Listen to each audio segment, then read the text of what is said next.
Mas nós vamos falar hoje sobre as 3 fases da vida de Moisés. É como que as fases da vida de Moisés, elas podem representar simbolicamente as fases da nossa vida. Podemos olhar as fases da vida de Moisés e falar assim: pastor, eu estou vivendo nessa fase de Moisés hoje. Pastor, eu estou vivendo hoje nessa fase de Moisés. Para que nós possamos entender como Deus conduziu a vida de Moisés, como Deus lidou com a vida de Moisés, e podamos também, como Moisés, passar de fase. É tão ruim ficar na mesma fase, não é, irmãos? Então, devemos aprender a passar de fase, espiritualmente falando. Moisés, ele teve 3 fases. Quantas fases ele teve? 3. Vamos devagarzinho fazer um estudo bíblico hoje e aprendendo. Atos, capítulo 7.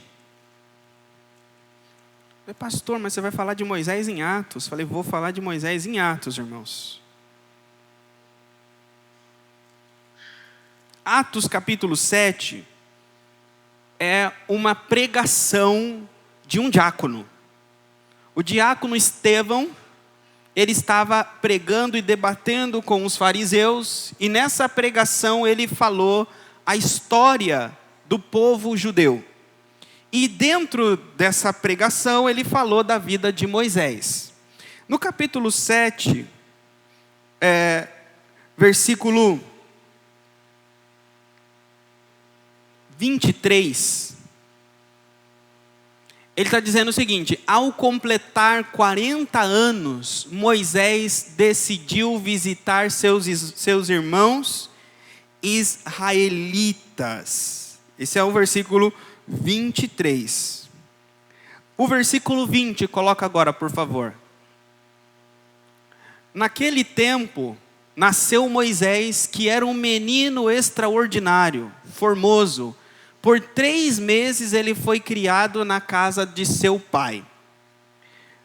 O contexto aí, o faraó, ele estava perseguindo os hebreus, porque o povo hebreu havia se multiplicado grandemente na terra do Egito. Vocês vão poder ler isso em Êxodo capítulo 1. Diz que quando os hebreus vieram de Canaã para habitar no Egito, eles vieram sobre a liderança de José, um dos filhos de Jacó. E José era o primeiro ministro do Egito. Então ele trouxe os pais dele, Jacó e todos os seus servos, para habitar no Egito e alimentar os hebreus, os seus pais e os seus irmãos. Nessa época que José trouxe os seus pais, a Bíblia diz que eles eram cerca de 72 almas, 72 pessoas que vieram de Canaã até o Egito, porque não havia pão, havia fome em Canaã.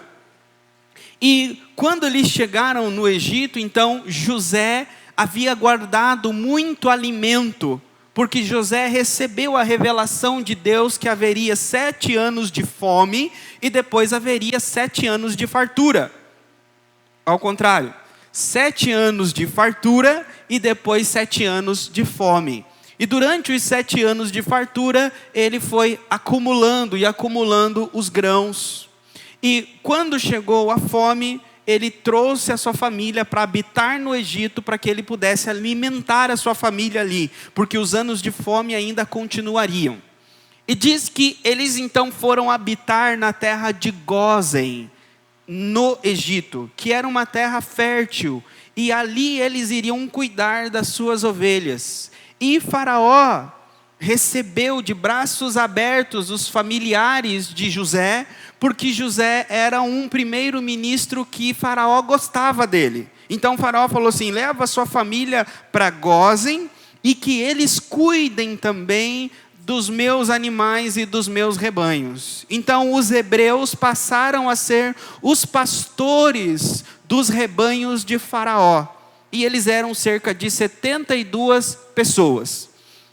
Depois que Jacó morreu, José morreu, diz que eles foram crescendo e se multiplicando na terra do Egito. É como que a Bíblia está dizendo, eles se multiplicavam que nem coelho. E foi crescendo, crescendo, crescendo, crescendo, até que morreu aquele faraó, e veio vindo outras gerações de faraó, e depois de mais de 100 anos, chegou um faraó que esqueceu quem foi José, que esqueceu quem foi aquele hebreu que trouxe os hebreus de Canaã, que foi o primeiro ministro do Egito. E diz que quando ele viu que o povo de Israel se multiplicava como coelho, e era um povo que já tinha milhares de pessoas, e se quisesse poderia dominar o Egito, porque eles eram muitos, diz que ele temeu os hebreus, e passou a persegui-los.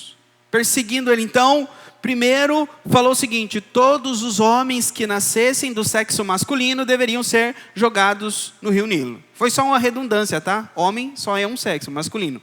Então, todos aqueles meninos que nascessem deveriam ser jogados no rio Nilo. Antes disso, ele falou para as parteiras que elas deviam tomar esses meninos. E as parteiras temeram a Deus e não sacrificaram esses meninos, não entregaram eles para os egípcios. Depois, ele deu essa decisão que deveriam então ser jogados no Nilo. E nesse contexto, diz que um homem da família de Levi, um levita, ele tem relações com uma mulher também da família de Levi, uma levita, então nasce um menino levita. E esse menino é chamado, não fala o nome dele. Aí diz que essa criança, sem nome, ela era formosa e extraordinária. Mas pastor, ali fala que foi Moisés, mas até então o nome dele não era Moisés. Nesse momento ele não tinha nome. Aí diz que ele foi levado e a mãe dele segurou ele até os 3 meses, escondeu ele. Depois, quando não podia mais escondê-lo, ela o abandonou. Colocou ele num junco, numa cesta, e colocou ele no rio Nilo. E quando o cesto desceu o rio Nilo, a filha de Faraó o encontrou. E ela levou ele. Enquanto a cesta descia no rio Nilo, diz que a irmã de Moisés, Miriam, ela foi no rio acompanhando a cesta, vendo para onde estava indo. E ela viu que a cesta foi aonde a filha de Faraó estava banhando, e Miriam viu que a filha de Faraó tomou o irmão dela da cesta. E essa filha do Faraó teve compaixão de Moisés, olhou para o menino. Podem ter certeza, irmãos, Deus encheu o coração dela de amor por aquela criança, porque Deus tinha um propósito na vida daquele bebê. E quando ela viu, diz que Miriam, vendo que ela tomou o menino, chegou até ela e falou assim: você quer que eu fale para algumas das hebreias, né? Alguma das mulheres dos hebreus amamentar essa criança? E a filha de Faraó falou assim: quero, pode ir. Aonde que Miriam foi? Em casa. Falou assim: mãe, Moisés está bem, está com a filha do Faraó, e eu vou trazer ele para casa para a senhora de novo. Então, às vezes a gente precisa lançar algo precioso no rio para receber ele de novo. Quando a mãe soltou aquele menino, ela não esperava que ele ia voltar para casa. Talvez no coração dela, ela nunca mais veria aquele bebê. Mas os nossos planos não são os planos de Deus. E o menino voltou para os braços daquela mãe, e a mãe amamentou aquele menino até uma certa idade, e quando chegou uma certa idade, ele foi para o Egito. E lá no Egito, ele ficou até a idade de 40 anos. Pode voltar ao versículo 22? Desculpa, foi o 20, né, que eu pedi para você colocar. Então, naquele tempo, Moisés, que era um menino extraordinário, 3 meses, dos 3 meses, aí pode colocar o 23, desculpa. Então, quando ele completou 40 anos, ele saiu do palácio do Egito e foi até as casas, até o meio dos seus irmãos hebreus, para visitá-los. Então, Moisés tem quantas fases, irmãos, da vida? 3. E cada fase dura quantos anos? 40 anos. Então, com 40 anos, ele foi visitar os irmãos dele. Pode colocar agora o versículo 30. Olha só o versículo 30. Passado 40 anos, apareceu Moisés um anjo nas labaredas da sarça. Então, de Moisés ser tirado até ele ir lá entre os irmãos dele, passa 40 anos. Depois ele foge do Egito e vai para Midian. Então, de ele fugir do Egito até ele ter um encontro com Deus na sarça ardente, passa quantos anos? 40 anos. Então, depois que ele recebe o chamado de Deus e obedece a Deus e começa a andar com Deus e ser guiado por Deus, ele anda com aquele povo de Deus por quantos anos? Versículo 36, pode colocar. Ele os tirou de lá, tirou o povo de Israel do Egito, fazendo maravilhas e sinais na terra do Egito, no Mar Vermelho e no deserto durante 40 anos. Então 40, 40 e 40. Perfeito? São as 3 fases da vida de Moisés e cada uma delas são 40 anos. Pastor, o senhor está falando que eu vou ficar 40 anos em cada fase? Não, irmãos. Não, mas existem coisas que a gente pode aprender aí. Às vezes quando a gente chega às vezes nos 70, nos 80, a gente fala assim, eu estou na última fase, pastor, aqui agora é só subir no monte e pedir para Deus me levar. E Moisés, com 40, estava subindo no monte para ver a sarça, com 80, e tinha mais 40 para frente ainda. Com 80, só tinha passado a segunda fase, ainda tinha a terceira fase inteira. Vocês sabem de uma outra coisa que eu descobri hoje, irmãos? Eu vou trazer para vocês com mais detalhe. Ontem, na verdade, eu estava lendo a Bíblia à noite, estudando. Vocês sabem aquele texto que a gente conhece muito bem, de Daniel, capítulo 10, que Daniel, ele ora por 21 dias, ele se humilha, e aí vem um anjo e visita ele, e traz para ele as revelações que iam acontecer no futuro, e ele está guerreando espiritualmente em oração, e os anjos Gabriel e Miguel estão batalhando no céu. Vocês lembram desse texto? Sabe quantos anos mais ou menos Daniel tinha quando aconteceu isso na vida dele? Jejuando 21 dias para receber e orando. Sabe quantos anos Daniel tinha quando ele dispôs o coração dele para buscar entendimento e humilhar-se na presença de Deus para servir o povo de Israel? Mais ou menos 90 anos. Porque diz que já era o ano do rei Ciro, e ele chegou lá na Babilônia no reinado de Nabucodonosor. Já tinha passado Nabucodonosor, já tinha passado os filhos de Nabucodonosor, então ele já estava anos no Egito. Entre 80 e 90 anos, Daniel, ele ainda buscava entendimento de Deus e se humilhava para servir o povo dele. Então não tem idade para nós. Moisés, com 80 anos, começa a terceira fase. Então, vamos entender essas fases da vida de Moisés e aplicar na nossa vida. A primeira fase é a fase do palácio. A primeira fase é a fase do glamour. É a fase que Moisés está no palácio e a vida dele é uma vida que ele recebe, tem tudo. O palácio do Egito é o lugar onde ele estala os dedos e o que ele quer, ele tem. Então, o palácio do Egito não falta nada. O palácio do Egito é o melhor café da manhã, é o melhor almoço, é a melhor janta. O palácio do Egito é você ter dinheiro na conta para fazer o que você quer, quando você quer. Então, pastor, eu não tenho, não ter limitações financeiras. Então, o palácio do Egito é não se privar de nada por questões de poder financeiro. Esse é um ponto do palácio do Egito. O segundo ponto do palácio do Egito Pode colocar o capítulo 7, versículo 22 de Atos.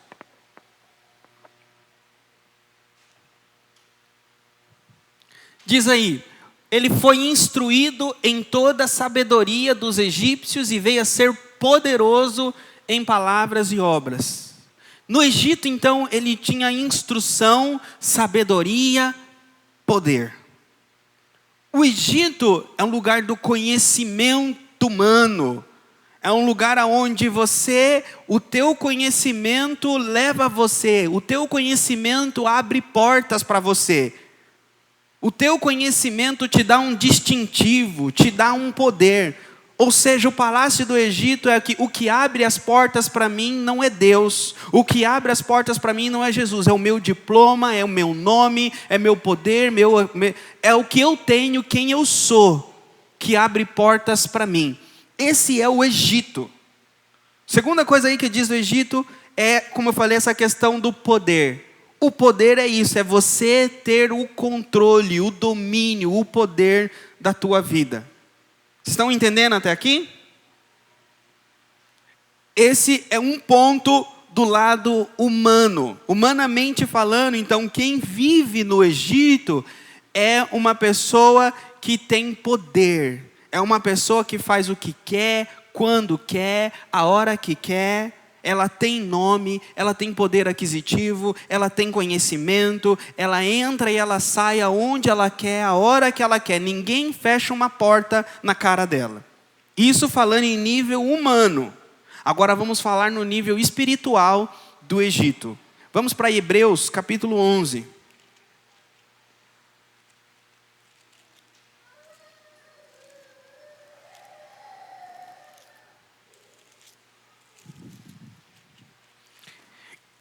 Hebreus 11,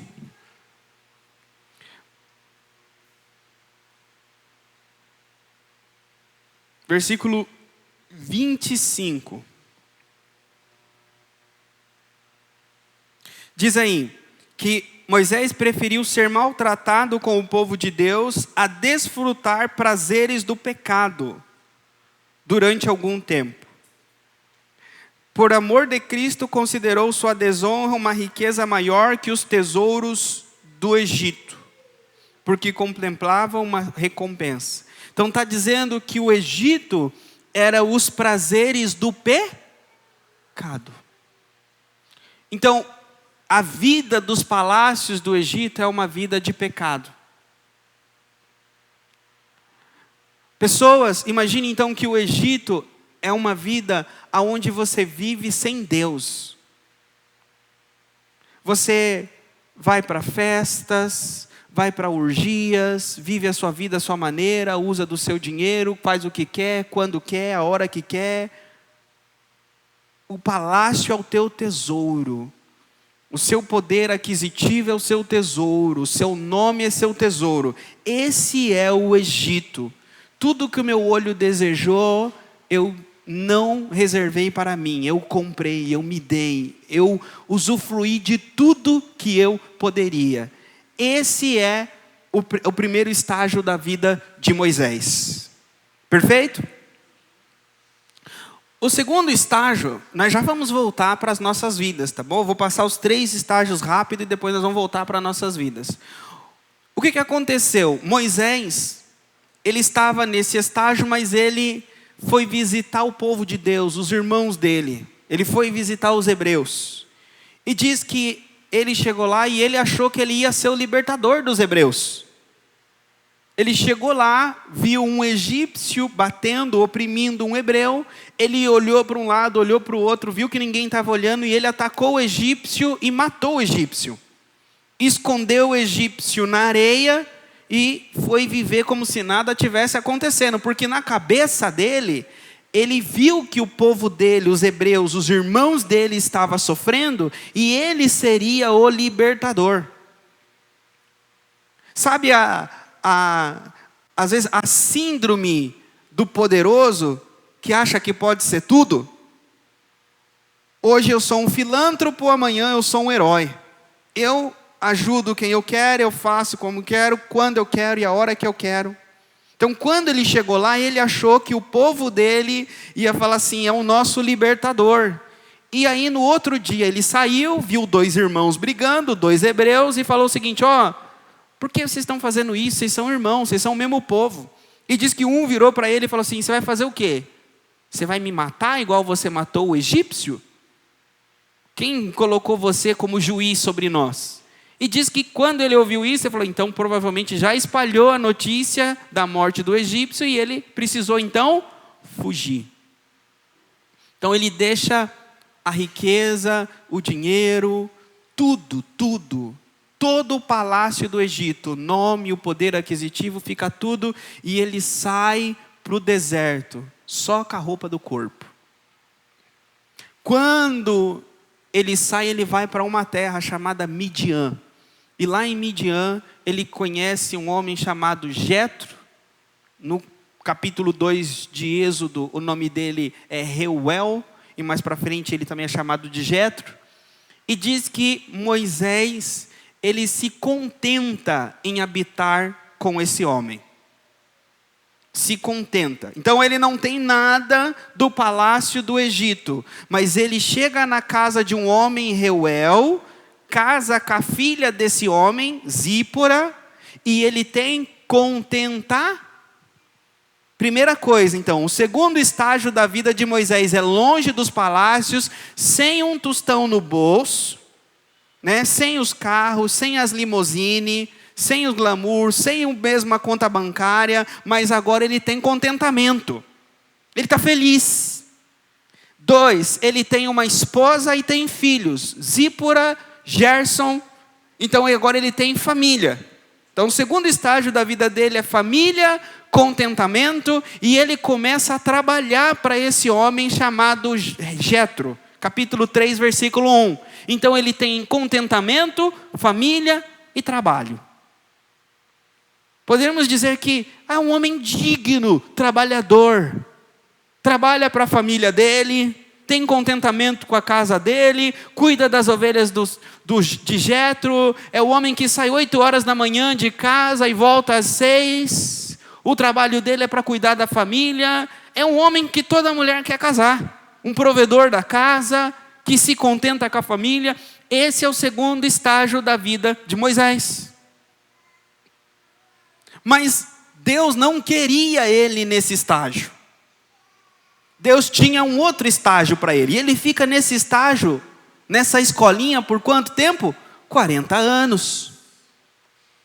Aí o terceiro estágio, vejam só, os 2 estágios têm algo que a gente chama de, eu vou falar agora isso aqui, só para dar uma ideia para vocês, é o CLT da fé. O CLT da fé é o garantido, é o fixo, não é? Sou CLT, sou concursado, então, faça chuva, faça sol, está garantido, não está garantido? Os 2 estágios da vida de Moisés é garantido. Primeiro estágio, garantido, estou no Egito, está garantido. É um lugar específico, garantido. O segundo estágio é família, contentamento, trabalho, mas estou em Midian, garantido. Certo? Aí Deus fala assim: agora eu quero que você venha para o terceiro estágio. Eu vou enviar você para Faraó e você vai ser o libertador do meu povo. Aí ele fala assim: mas Senhor, e aí? Mas para onde eu vou? Não, só até aí, você não precisa saber o resto. Você vai trazer eles para cá e eu vou dar terra para eles. Mas você não precisa saber o resto. Então o terceiro estágio agora, eu lembro que essa frase eu escrevi lá na minha colinha. O primeiro estágio é no Egito. O segundo estágio é em Midian. O terceiro estágio é ser, vamos dizer assim, ser guiado por Deus para guiar o povo de Deus. O terceiro estágio, quando Deus levou eles para o deserto, falou assim: agora você vai para Padã Arã, agora você vai para lá, agora você vai para cá. Então foi 40 anos. E esses 40 anos eles tinham que seguir uma nuvem, uma coluna de fogo. O povo fala assim: você vai trabalhar hoje? Estou esperando a nuvem.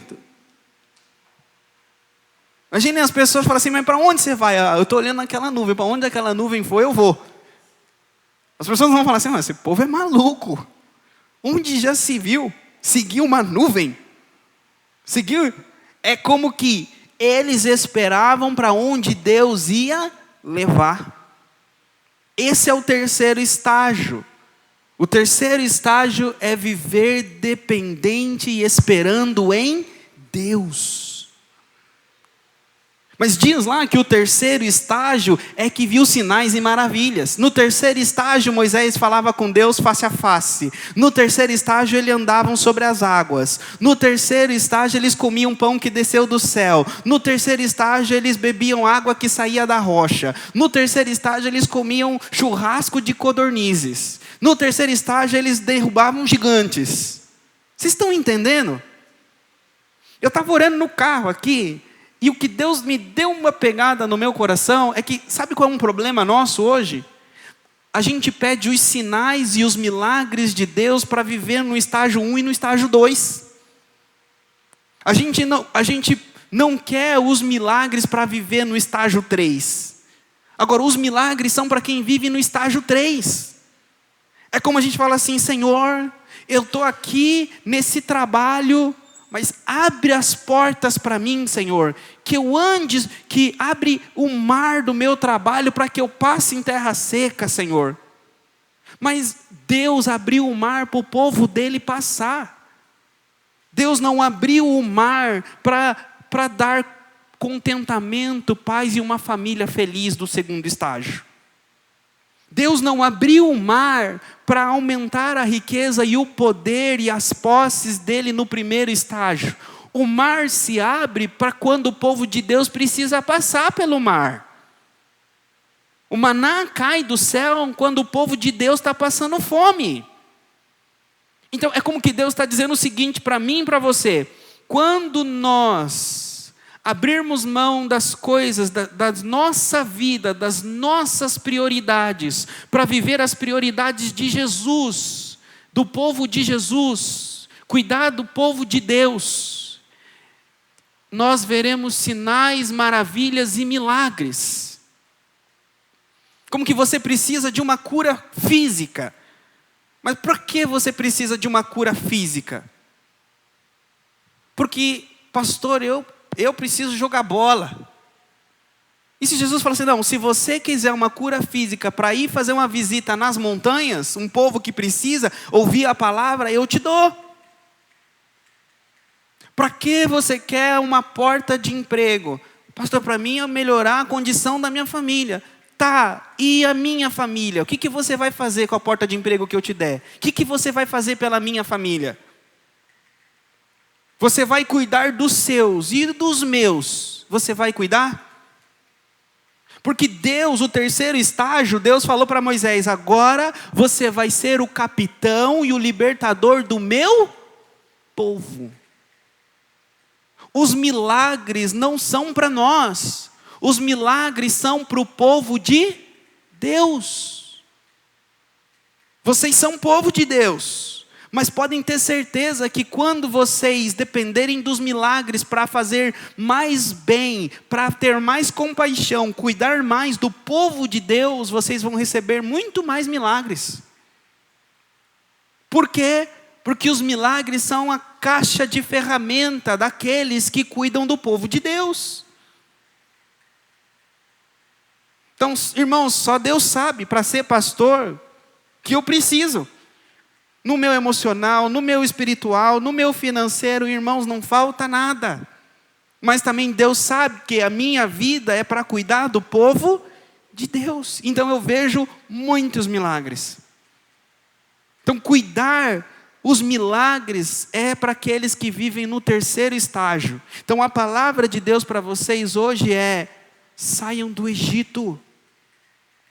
Saiam do conforto do Egito, saiam do conforto de Midian e vivam uma vida no deserto com Jesus, para ir para a terra prometida.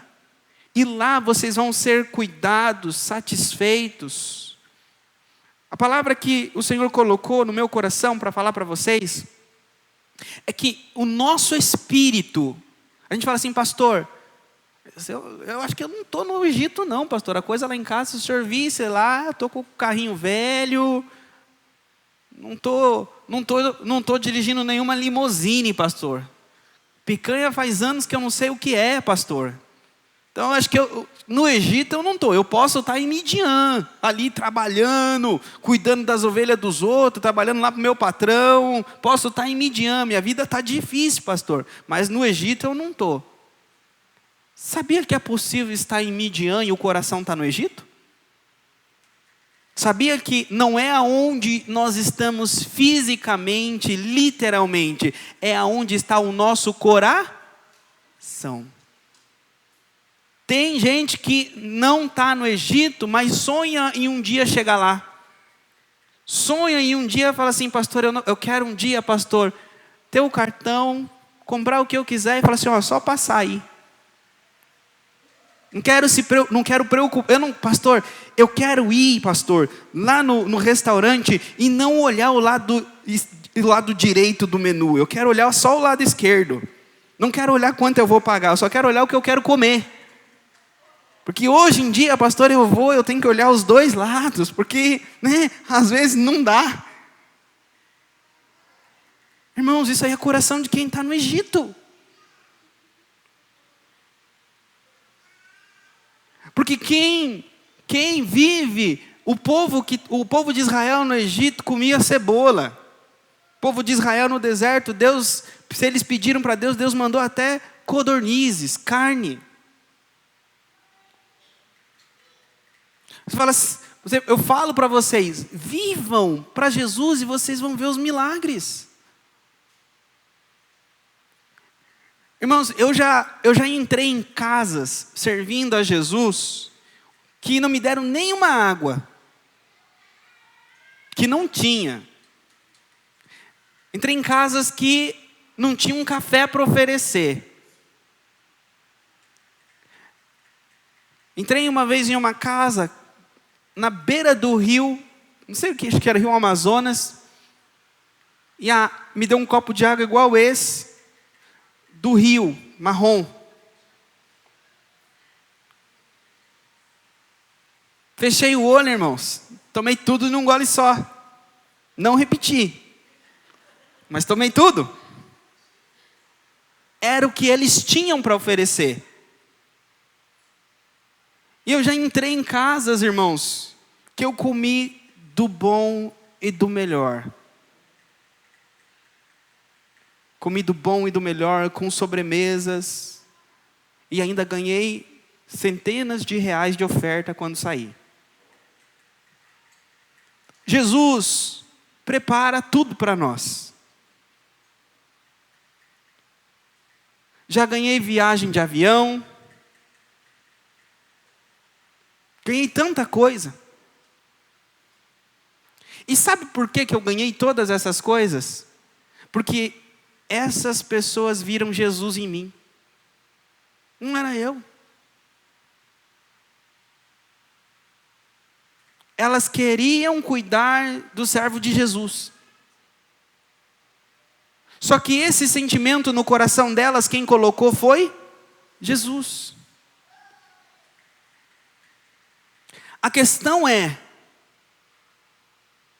se vocês estiverem dispostos a receber de Jesus, vocês vão ter.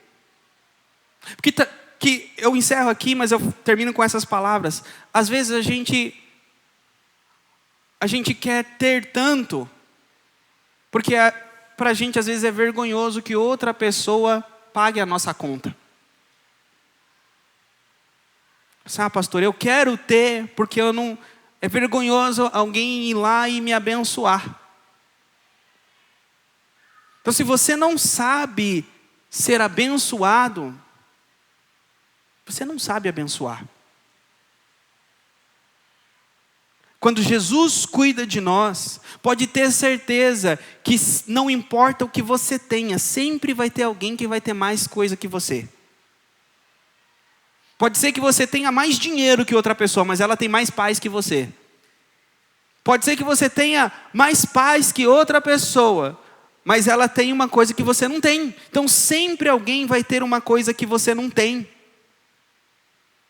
E nós teremos que ter humildade de receber aquilo que nós não temos. E sabe o que é ter humildade para receber o que não temos? É não querer retribuir aquilo que ganhamos. Se alguém te abençoar, se alguém cuidar de você, orar por você, der alguma coisa para você que você não tem, não fique na cabeça, não, eu preciso também fazer por ela alguma coisa. Não, você não precisa fazer nada por ela, em sentido de devolver o que ela fez. Agora, se você está grato e quer expressar gratidão, faça. Talvez a pessoa fale assim para você, faz para o outro, que você está retribuindo para mim. Então a terceira fase e última da vida de Moisés é uma vida dependente de Deus. E depender de Deus às vezes é depender de pessoas. É depender de pessoas. Então deixe as pessoas cuidar de você. Que às vezes Jesus está querendo cuidar de você e Ele está mandando gente para cuidar, mandando gente. Você está falando, não, pode ir que Jesus vai vir. Não, pode ir que Jesus vai vir cuidar de mim. Aí no final você vai morrer e fala, Jesus, você não veio cuidar de mim? Falou assim, quantos eu mandei? Quantos eu mandei para cuidar de você e todos você mandou embora? Veja Jesus nas pessoas. Veja Jesus. Amém? Estendam as mãos. Senhor, em sinal de receber, eu oro pela tua igreja, pelo teu povo.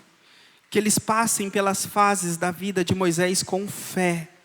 E o Senhor os abençoe grandemente. Remove, Senhor, o Egito do coração deles. Remove Midian do coração deles. E que eles possam viver uma vida dedicada ao Senhor. Com fé no Senhor, esperança no Senhor. Sê com eles, os guarde e os abençoa.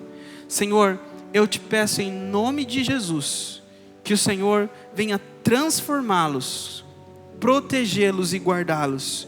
E que durante, Senhor, essa mudança de uma fase para outra, o teu Espírito possa amolecer o coração deles, guiá-los, iluminar o caminho deles, para que eles sejam protegidos, satisfeitos e guardados na tua presença. Eu oro e agradeço em nome de Jesus. Amém.